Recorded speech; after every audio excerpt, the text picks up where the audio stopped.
Números 14, eu quero ler com você a partir do verso 24. Números 14. Números 14, verso 24. Diz assim: Porém, o meu servo Calebe, visto que nele houve outro espírito, e perseverou em seguir-me, eu o farei entrar a terra que espiou, e a sua descendência a possuirá. Vamos ler novamente. Porém, o meu servo Calebe, visto que nele houve outro espírito, e perseverou em seguir-me, eu o farei entrar a terra que espiou, e a sua descendência a possuirá. Amém? Amém? Curve a sua cabeça por um instante, feche os seus olhos. Com seus olhos fechados, abra os seus lábios e peça para o Senhor falar com você nessa hora. Peça para o Senhor falar com você. Fala para Ele que você quer ouvir a voz dEle. Em nome de Jesus, Pai, eu te agradeço por essa noite.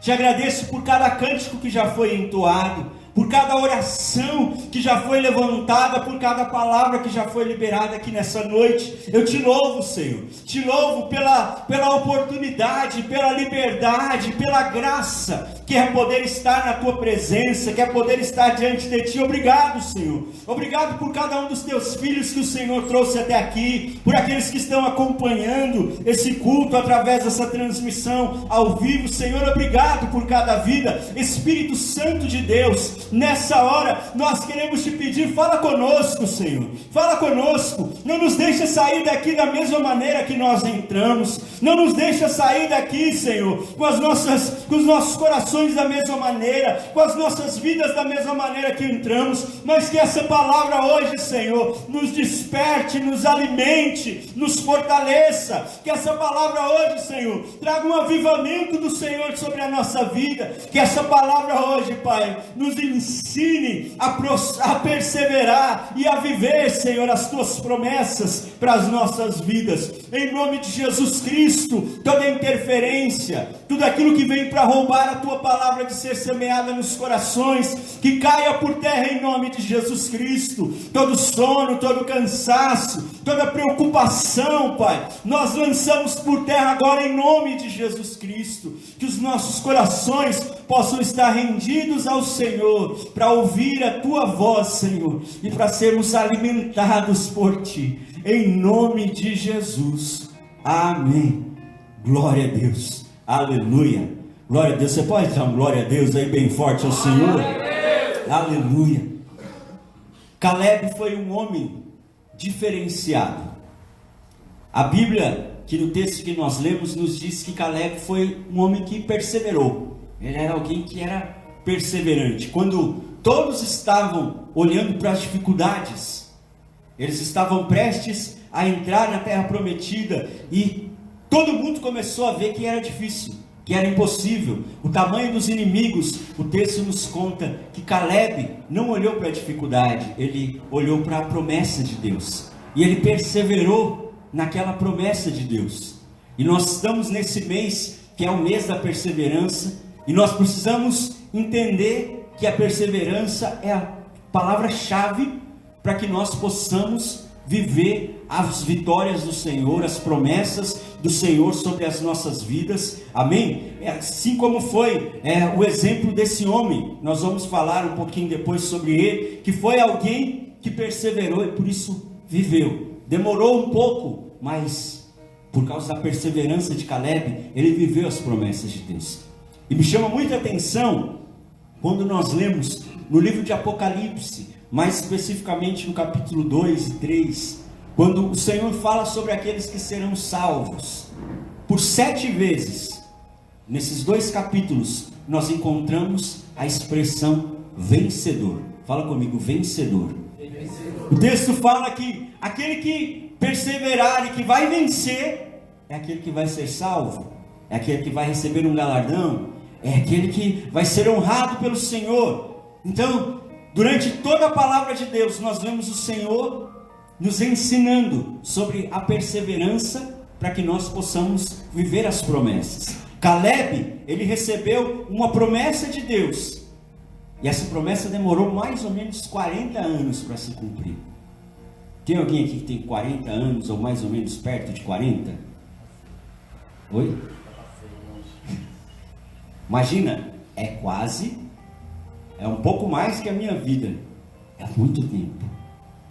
Caleb, ele perseverou durante 40 anos, e ele viu a promessa de Deus chegar sobre a vida dele. E assim como aquele homem, nós precisamos aprender, porque nós vamos falar hoje sobre vencer os 7 inimigos da perseverança. E esses inimigos, com certeza, estiveram contra a vida de Caleb. E se eu fosse relacionar esses inimigos às situações que o povo de Israel viveu ali até tomar posse da promessa, nós encontraríamos com certeza esses 7 inimigos ali. Então eu posso dizer com certeza, assim como Caleb venceu aqueles inimigos, hoje o Senhor quer derramar essa unção de perseverança sobre as nossas vidas, e nós também vamos vencer todos os 7 inimigos da perseverança. Amém? Amém? Amém? Fala para a pessoa que está do seu lado, na sua frente, atrás de você, fala para ela: você vai vencer os inimigos da perseverança. Amém? Amém? O primeiro inimigo, eu quero que você abra a sua Bíblia comigo em Isaías 43.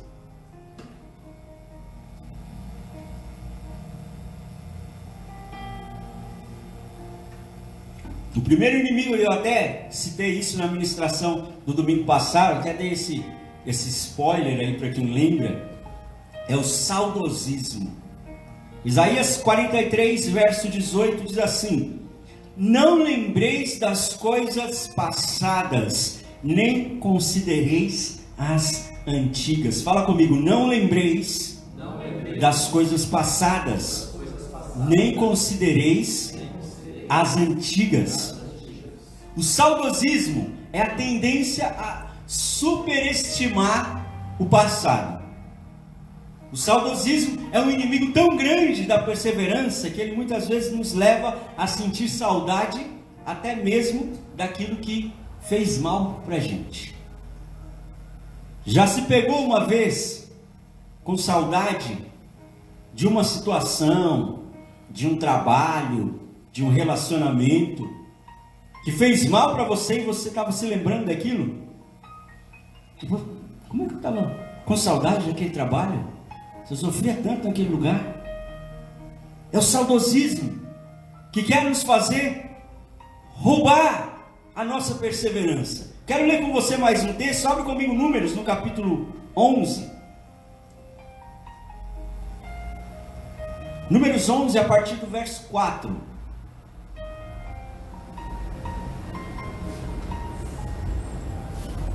O povo de Israel havia saído do Egito, eles viram o Senhor enviar 10 pragas, então eles foram libertos do Egito, eles viram o mar vermelho abrir e eles atravessarem a seco, e os inimigos morrerem ali quando o mar se fechou depois que eles passaram. Eles viram o Senhor mandar um maná, todo dia de manhã eles acordavam e tinha ali o suprimento que eles precisavam. Para cada tamanho de família tinha porção, para que eles tivessem o suprimento daquele dia e não passassem necessidade. Só que um dia o saudosismo bateu no coração daquele povo. E olha o que o texto diz, Números 11, verso 4. E o populacho que estava no meio deles veio a ter grande desejo das comidas dos egípcios, pelo que os filhos de Israel tornaram a chorar e também disseram: quem nos dará comer a carne a comer? Lembramo-nos dos peixes que no Egito comíamos de graça, dos pepinos, dos melões, dos alhos silvestres, das cebolas e dos alhos. Agora, porém, seca-se a nossa alma e nenhuma coisa vemos senão este maná. Olha o saudosismo. Eles começaram a sentir falta de quando eles eram escravos. E o saudosismo nos faz até esquecer de alguns elementos. Porque eles pensaram: lá no Egito a gente comia tudo isso de graça. Era de graça, eles trabalhavam, eles apanhavam, eles sofriam, eles viam parentes morrerem espancados. Mas o saudosismo, ele nos faz esquecer do que tinha de ruim e começar a sentir saudade daquilo. E o saudosismo, ele nos leva à ingratidão. Por isso o Senhor, ele abomina esse tipo de saudosismo. Porque eles falaram: olha, a gente tinha tanta coisa no Egito e agora a gente só tem esse maná. Quer dizer, o alimento que Deus dava para eles, o suprimento que Deus dava, que eles não precisavam semear, eles não precisavam colher, eles não precisavam pescar, era o Senhor que trazia para eles. Eles começaram a sentir saudade e começaram a reclamar daquilo que o Senhor estava dando para eles de graça.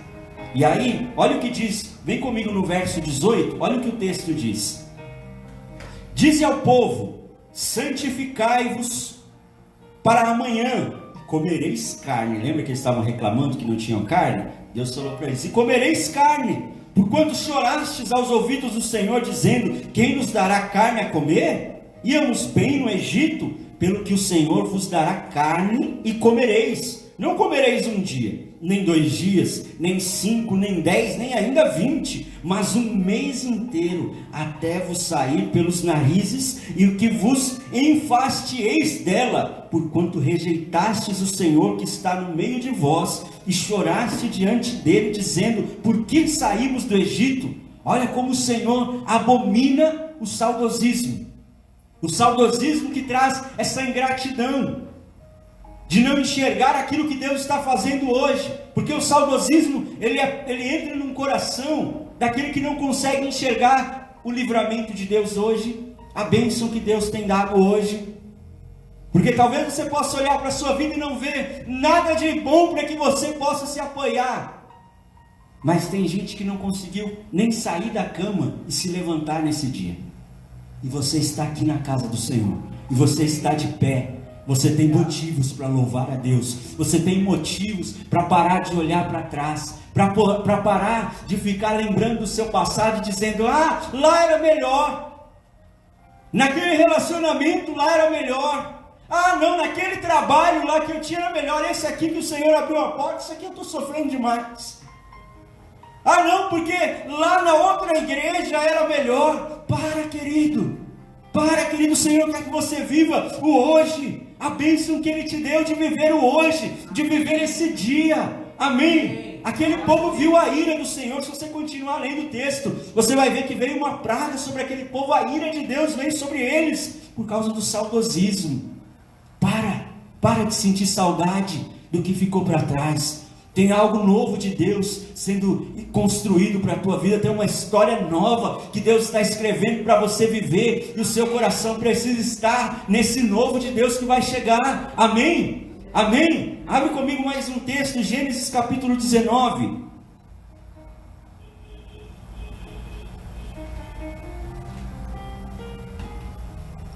Gênesis 19, verso 23. O segundo inimigo. Primeiro é o saudosismo, o segundo é o retrocesso que nos faz olhar para trás. Diz assim, Gênesis 19, verso 23. Saía o sol sobre a terra, quando Ló entrou em Zoar. Então fez o Senhor chover enxofre e fogo da parte do Senhor sobre Sodoma e Gomorra, e subverteu aquelas cidades, e toda a campina, e todos os moradores das cidades, e o que nascia na terra. E a mulher de Ló olhou para trás e converteu-se numa estátua de sal. O retrocesso faz a gente tirar os olhos do futuro e começar a olhar para trás. Deus estava livrando Ló e toda a família dele de uma cidade terrível que era Sodoma e Gomorra. A cidade era tão terrível que o texto diz que eles exploravam e abusavam de todos os viajantes que passavam por aquela cidade. Se você voltar mesmo no capítulo 19, você vai ver que Ló recebeu a visita de 2 anjos, e o povo daquela cidade queria abusar dos anjos. Era uma cidade terrível de se viver. E o Senhor tirou Ló e a família dele daquela cidade. Só que no meio do caminho, quando eles saíam de lá, o Senhor deu uma ordem para eles. E a única ordem era que eles não olhassem para trás. Fala para a pessoa que está aí do seu lado, perto de você, fala para ela assim: não olhe para trás. Não olhe para trás. O Senhor deu a ordem para eles que eles não deveriam olhar para trás. Mas no meio do caminho, eu não sei se aquela mulher ouviu o barulho da destruição que estava chegando sobre aquela cidade. Eu não sei se aquela mulher sentiu saudade da vida que ela tinha em Sodoma e Gomorra. Eu não sei o que passou pelo coração dela, mas ela olhou para trás. E o texto diz que na mesma hora ela foi transformada em uma estátua de sal. Assim como o saudosismo, ele nos faz sentir saudades do passado, o retrocesso faz a gente ficar chorando pelo que a gente perdeu. Abre comigo um texto, Provérbios capítulo 4, no versículo 18. Provérbios 4, 18. A gente precisa ter esse texto que nós vamos ler aqui gravado, decorado, lembrado, todos os nossos dias. Olha o que o texto diz, Provérbios 4, 18. Mas a vereda do justo é como a luz da aurora, que vai brilhando mais e mais até ser dia perfeito. Querido, a caminhada do cristão, do servo de Deus, é uma caminhada para frente. Nós não vamos ver o Senhor nos mandando retroceder na palavra dele. Nós não vamos ver nenhum indicativo do Senhor levando o seu povo a dar passos para trás, nunca. Porque a caminhada do cristão é para frente. Nós temos que andar para frente. O retrocesso, ele nos faz ficar chorando pelo que a gente perdeu. E enquanto a gente chora o que perdeu, a gente deixa de viver aquilo que Deus tem para nós. Chora o relacionamento que perdeu. De repente passa alguém pela sua vida e você perdeu a oportunidade de viver um relacionamento abençoado, porque o seu coração estava chorando o relacionamento que perdeu. Chora o emprego que perdeu. E perde a oportunidade de entrar em portas maiores, porque o coração está chorando pela perda que viveu. A caminhada do cristão é para frente. O texto diz: a vereda do justo é como a luz da aurora, ela vai brilhando, ela vai clareando, da escuridão ela vai vindo para a claridade, para aquele amanhecer até se tornar dia perfeito. Não volta para trás, é sempre para frente, é sempre caminhando para frente. Abre comigo mais um texto, Filipenses capítulo 3.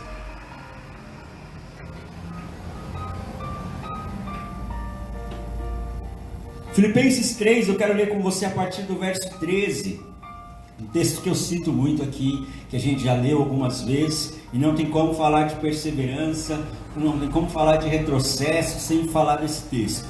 Filipenses 3,13 diz assim: irmãos, quanto a mim, não julgo que o haja alcançado, mas uma coisa faço, e é que, esquecendo-me das coisas que atrás ficam e avançando para as que diante de mim estão, prossigo para o alvo, pelo prêmio da vocação celestial em Cristo Jesus. Amém?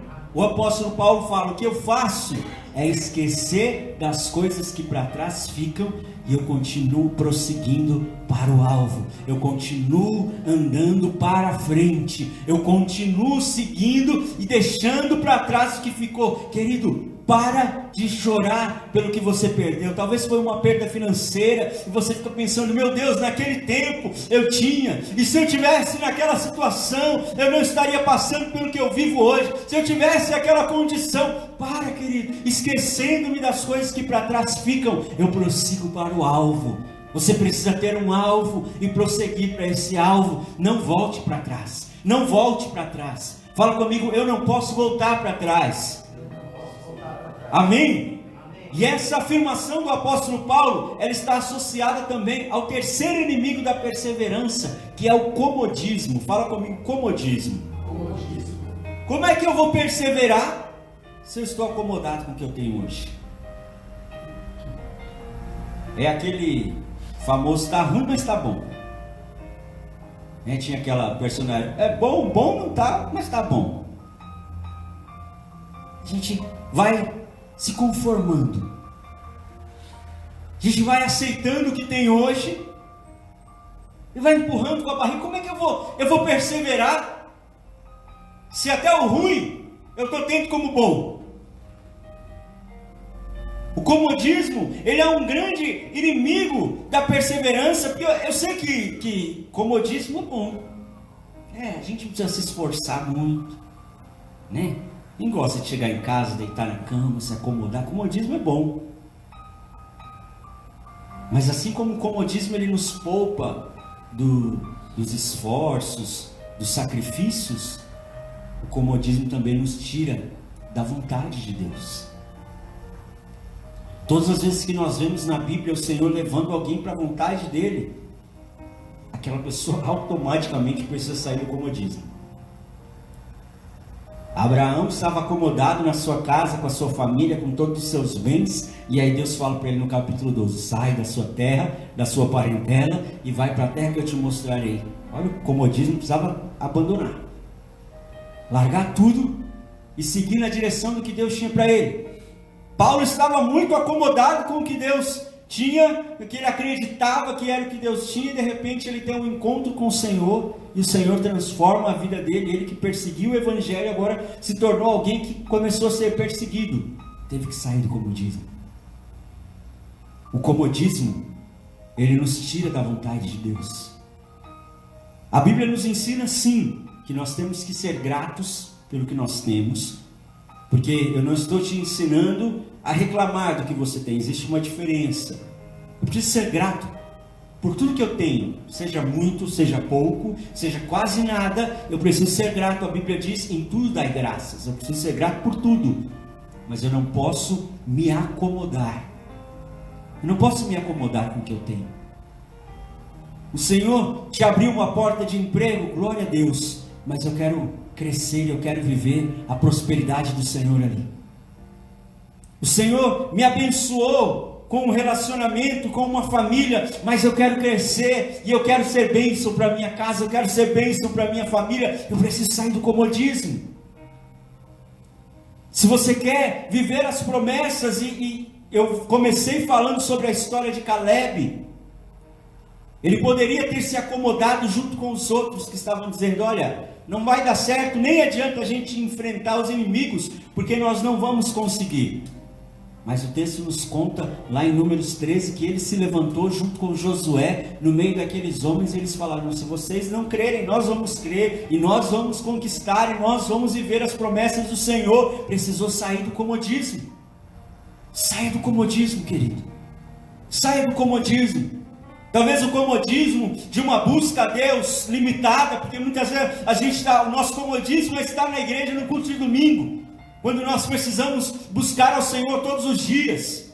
Na sua casa você precisa fazer da sua vida um culto e adorar ao Senhor com tudo que você faz. Você precisa ler mais a Bíblia, você precisa buscar mais a Deus. Eu não sei que tipo de comodismo você está hoje, mas se você quer viver as promessas do Senhor, você precisa sair do comodismo. Você precisa sair do comodismo. A orientação da palavra de Deus sempre foi essa para nós. Quando Moisés chegou com o povo diante do Mar Vermelho, e parecia aquele mar terrível, que não tinha como atravessar e sair dali, a ordem do Senhor foi para que o povo marchasse, para que Moisés colocasse aquele cajado sobre as águas, e o Senhor ia abrir as águas. O Senhor sempre está esperando que um passo de fé, meu querido, um passo de fé seu, o Senhor sempre está esperando uma atitude nossa. E muitas vezes nós não vivemos mais milagres, nós não vivemos mais bênçãos, porque nós nos acomodamos. Não está bom do jeito que está. Deus tem coisas maiores para você, mas você precisa avançar. Como o Senhor disse para Moisés com aquele povo, ele falou, diga ao povo que marche. O Senhor está falando para mim e para você, marche, continue caminhando, não pare pelo meio do caminho, saia de toda a zona de conforto, de todo comodismo, prossiga para as promessas de Deus para a tua vida. Amém? Amém? Abre comigo mais um texto, Oséias no capítulo 4.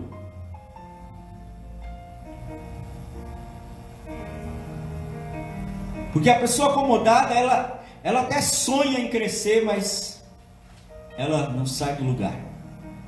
Ela tem planos, ela tem sonhos, mas ela não faz nada para que os sonhos dela se realizem.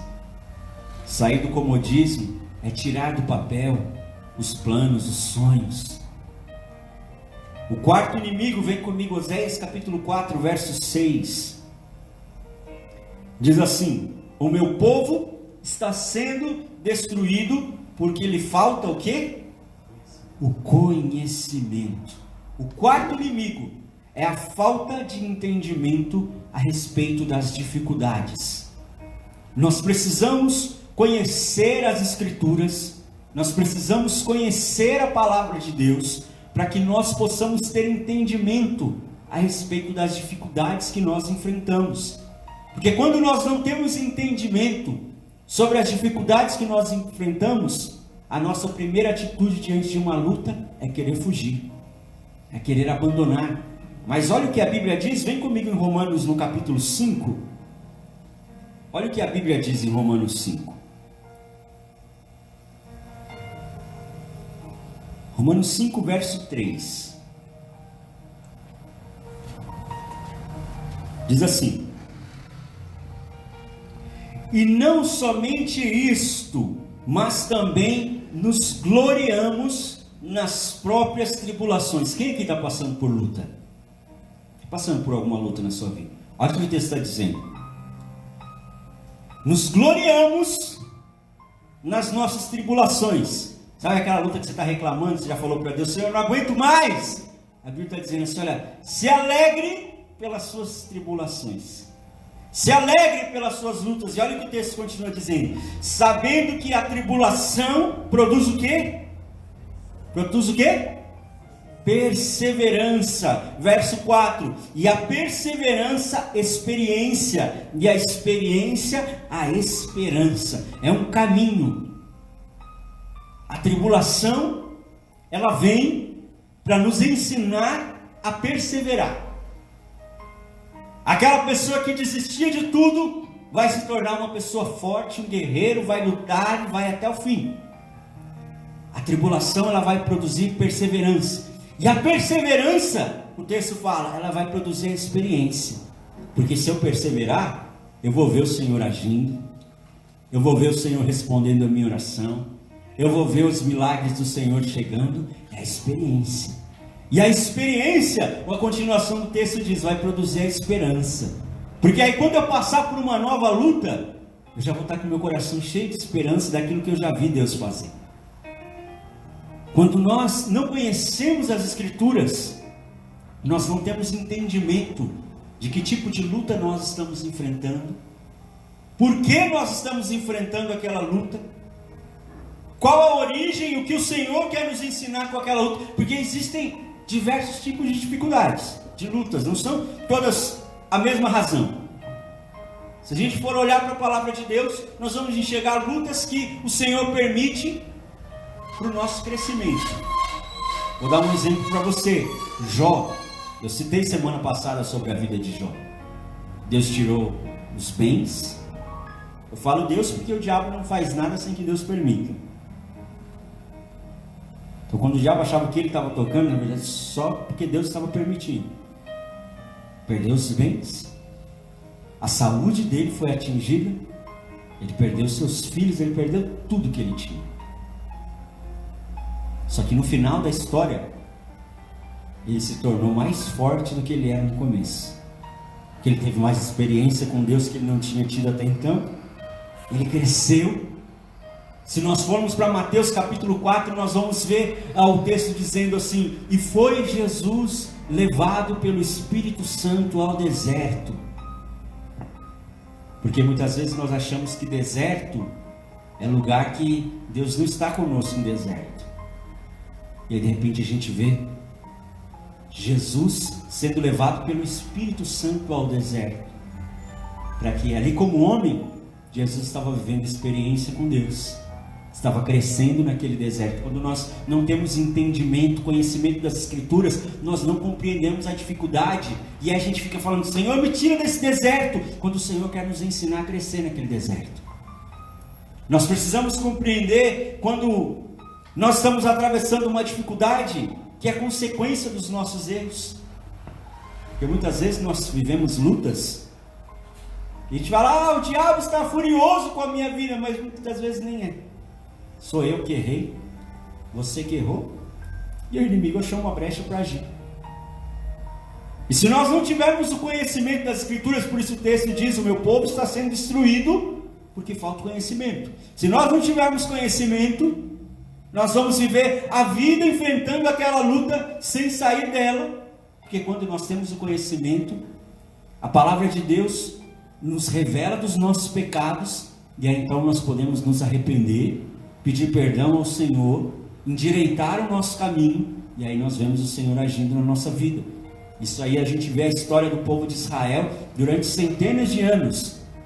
Eles erravam, e aí vinha um inimigo que tomava conta do território deles, que dominavam eles, e aí eles se lembravam do Senhor, eles se arrependiam e pediam perdão, e o Senhor enviava a libertação para eles. Nós precisamos ter entendimento das Escrituras para identificar qual é a origem dessa luta que eu estou enfrentando. Porque se você está enfrentando uma luta que a origem dela foi um pecado seu, não vai haver vitória se você não se arrepender, não mudar o seu caminho, a direção que você está seguindo. Nós precisamos ter conhecimento das Escrituras para entender, porque muitas vezes existem lutas que o Senhor permite para serem motivos para que Ele seja glorificado. Quem lembra da história da ressurreição de Lázaro, lá em João no capítulo 11?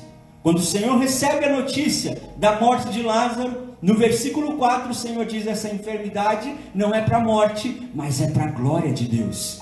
E muitas vezes nós vivemos lutas, onde o Senhor permite nós entrarmos em dificuldades, para que Ele seja glorificado através daquela situação. Quantas histórias eu já ouvi de pessoas que ficaram enfermos, estavam lá numa cama de hospital, e evangelizaram a pessoa que estava do lado da cama.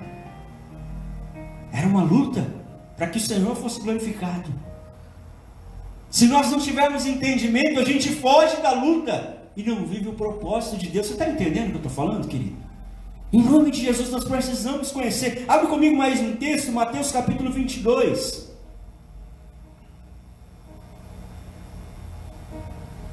Mateus 22, 29. Um texto bem conhecido. Que Jesus disse.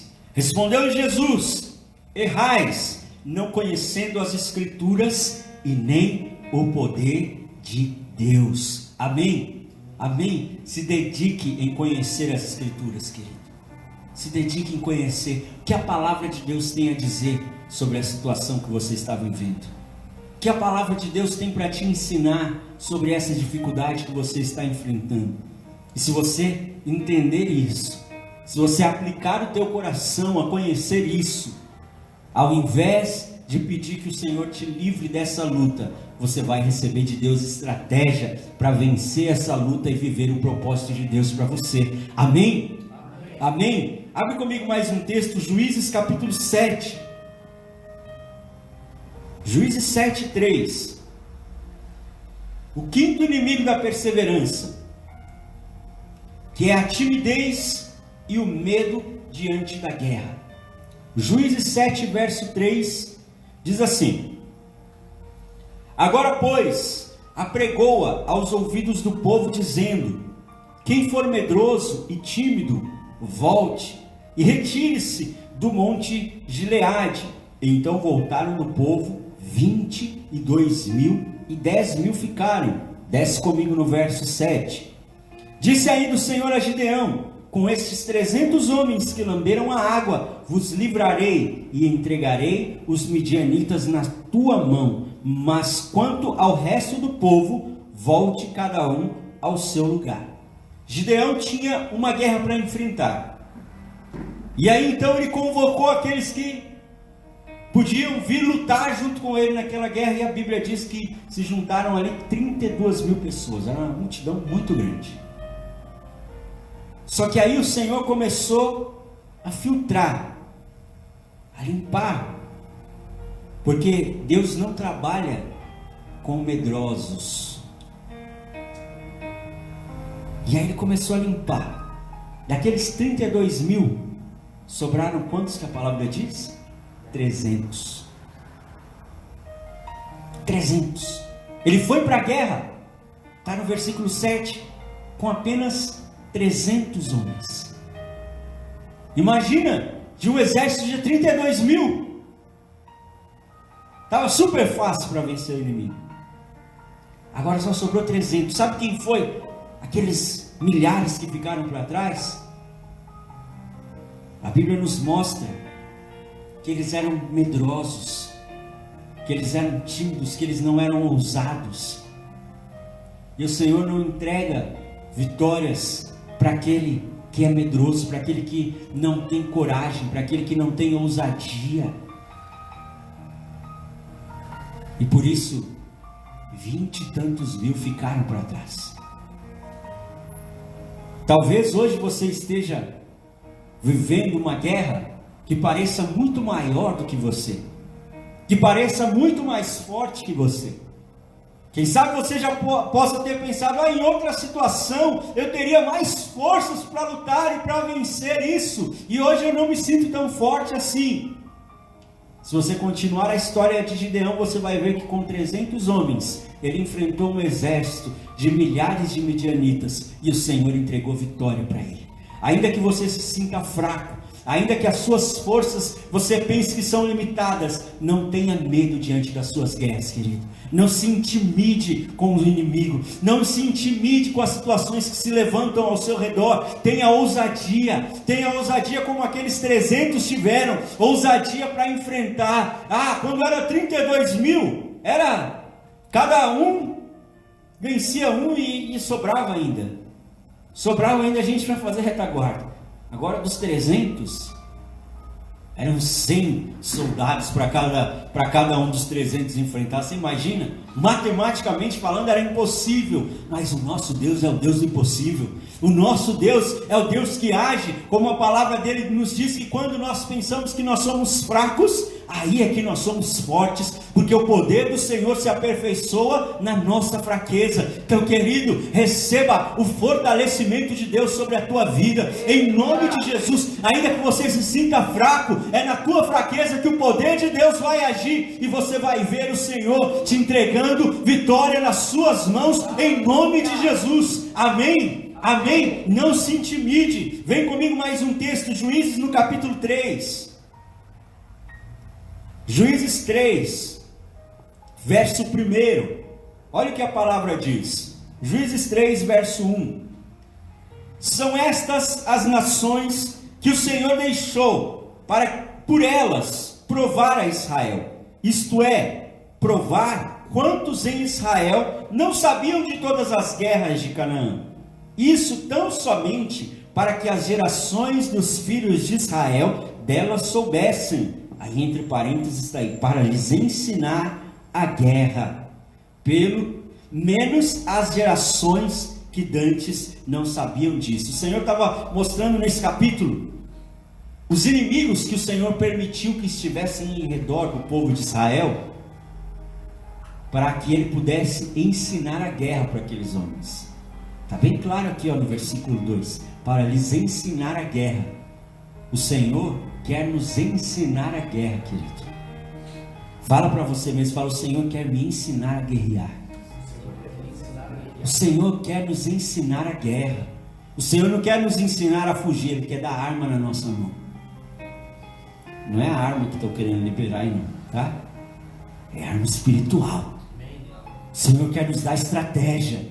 E se nós não formos tímidos, se nós não tivermos medo das dificuldades, nós vamos receber estratégia de Deus para vencer as nossas guerras. Em nome de Jesus, abre o seu coração para receber estratégia de Deus para essa luta que você está enfrentando.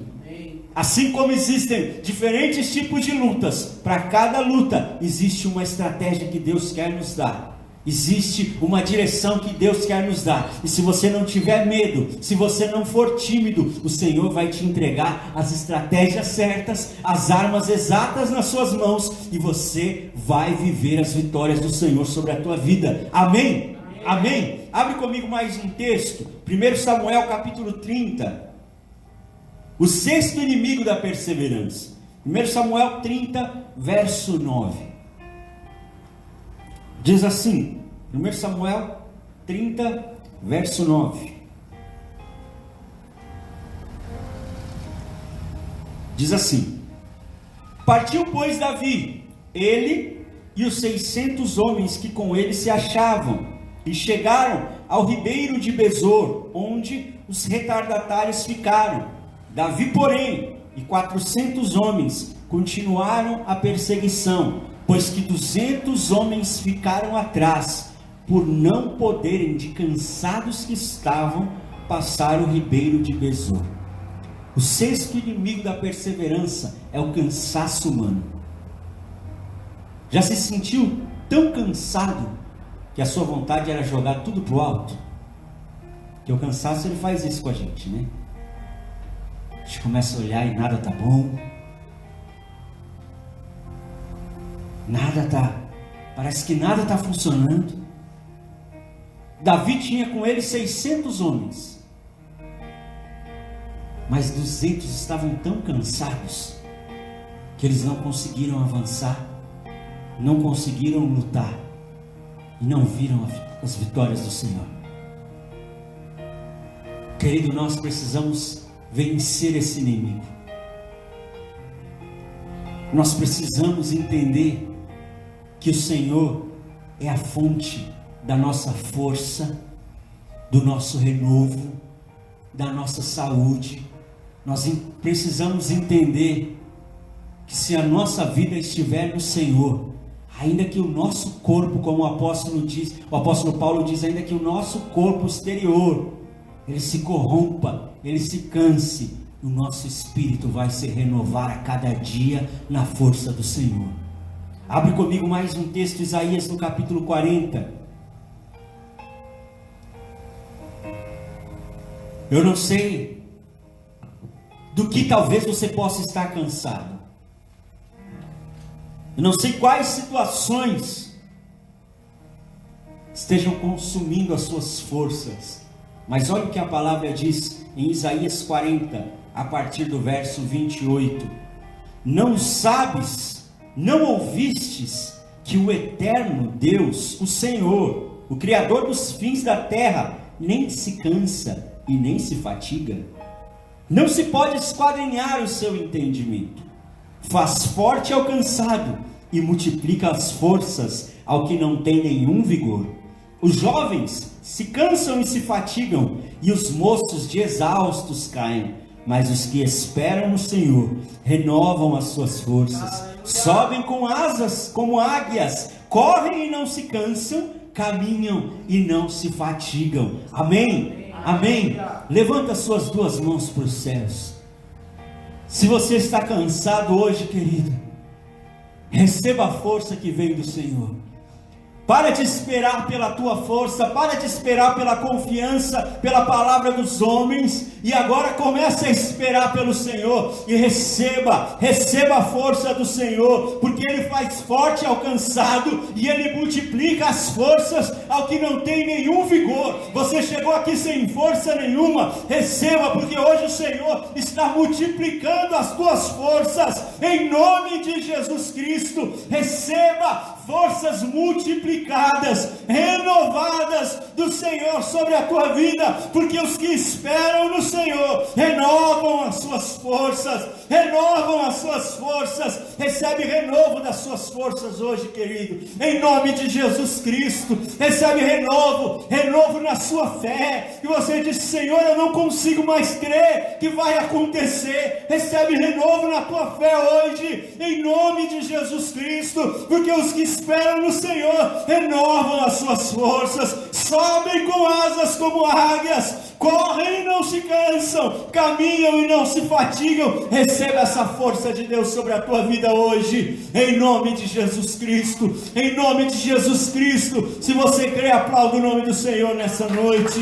Aleluia, glória a Deus, aleluia, glória a Deus. Em sétimo lugar, o sétimo inimigo se chama negligência em buscar a Deus. Talvez esse seja o maior dos 7 inimigos. Quando nós negligenciamos buscar ao Senhor. Em Gálatas capítulo 5, verso 17, nos fala um texto muito conhecido, que o Espírito guerreia contra a carne e a carne contra o Espírito. Existe uma guerra espiritual constante. O nosso corpo jamais vai ter vontade de buscar a Deus, porque a nossa carne, ela não quer, ela não se agrada das coisas de Deus. Mas o Espírito, ele está sempre nessa guerra contra a carne. E se nós negligenciarmos buscar a Deus, nós perdemos as nossas forças no meio da guerra. Porque lembra que os que esperam no Senhor é que renovam as suas forças.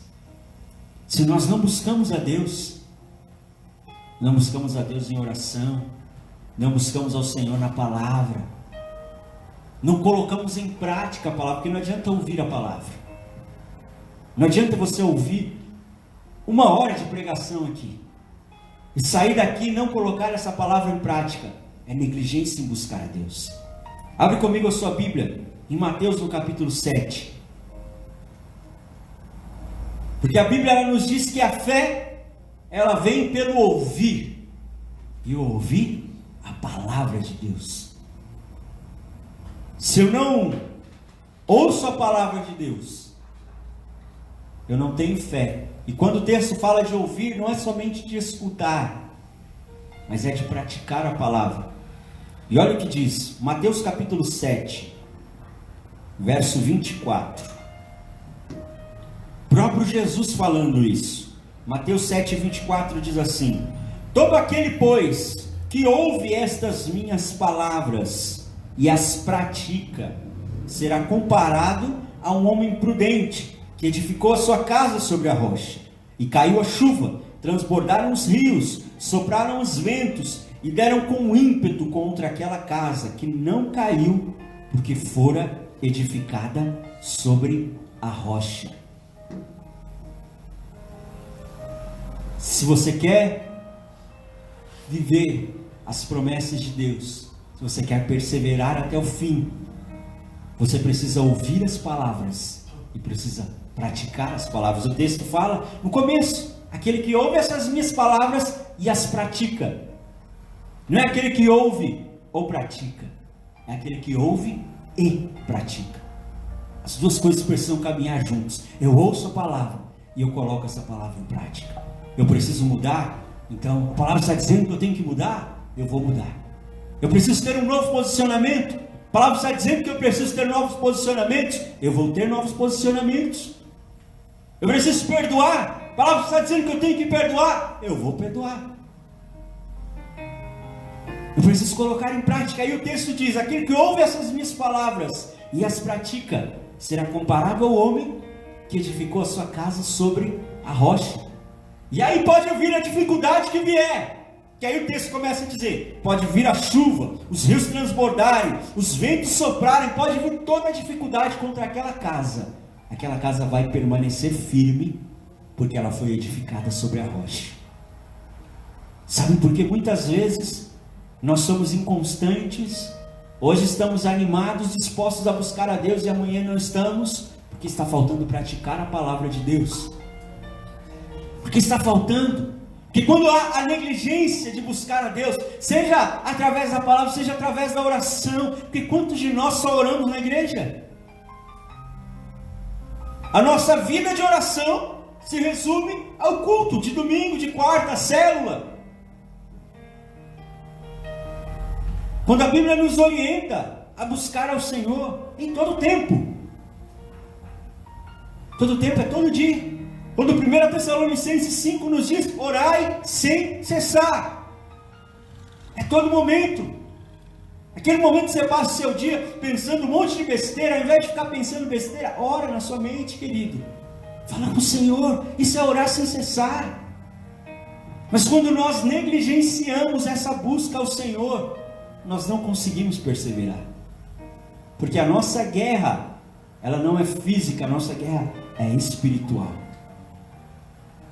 Não adianta aquela pessoa que está te incomodando no seu trabalho sair, a sua guerra vai continuar, porque ela é espiritual. Se você não vencer a guerra espiritual, não adianta. Não adianta sair de uma empresa e para outra, não adianta sair de um relacionamento e entrar em outro. A sua guerra é espiritual. Não adianta mudar de igreja. A luta vai continuar, porque a guerra é espiritual. Por isso nós temos que buscar ao Senhor. Por isso que nós temos que orar, por isso que nós temos que ler a palavra, por isso que nós temos que colocar a palavra em prática. Colocar a palavra em prática é se permitir ser transformado pela palavra. Quantas vezes a gente dá motivo para não obedecer?